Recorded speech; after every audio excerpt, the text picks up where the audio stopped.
Two senior CIA agents believe they were targeted with a sophisticated microwave weapon while they were visiting Australia late last year.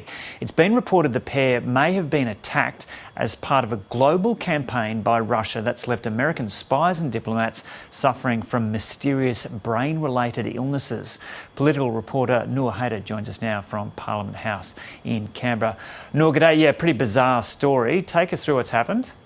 Yeah, good morning, Joe. It is a fascinating story. America's GQ magazine reports that a pair of US CIA agents, including one of the agency's most senior members, travelled to Australia late last year for a clandestine meeting with Australian security officers. Now, while they were in their hotel room, both of the agents experienced sort of pressure on their head.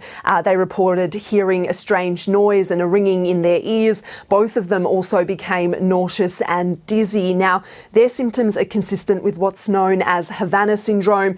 This was first documented back in 2016 by American diplomats in Cuba. At the time, about 24 diplomats complained about hearing strange noises, experiencing vertigo, mysterious brain effects, including tiredness that was just not explainable, but also debilitating headaches. Now, exactly what's behind those symptoms remains unclear, or who's behind those symptoms remains unclear. There have been suggestions by researchers that microwaves beamed through windows and doors of buildings could explain these strange impacts on the brain. An investigation by the CIA reportedly placed two Russian agents near this hotel in Australia where the two CIA agents were staying. This same phenomenon has occurred elsewhere around the world, not just in Australia or in Cuba. It's been reported in China, in Poland, London and Taiwan. Peter Jennings from the Australian Strategic Policy Institute says that if these attacks are proven, Russia is the most likely culprit.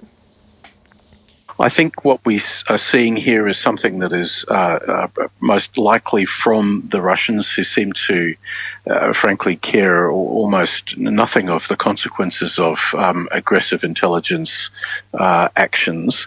The Chinese tend to be more cautious, but if something was being directed against the American consulate in Guangzhou in China, that it seems to me could only really happen if there was some degree of Chinese complicity in the Russian behaviour.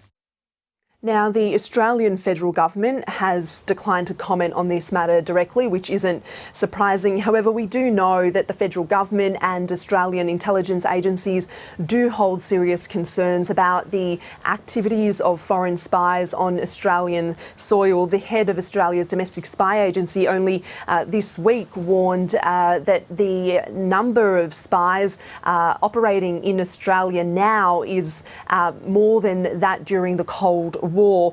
For what it's worth, the ABC did contact the US Embassy here in Canberra. They declined to comment and referred us to the CIA, which is yet to respond. GQ magazine does, however, have a response from Russia's foreign ministry, or a spokesperson from Russia's foreign ministry. They've reportedly said that they wouldn't confirm whether these victims experienced an acoustic attack, paranoia or Russophobia, and they say that that's a question for doctors.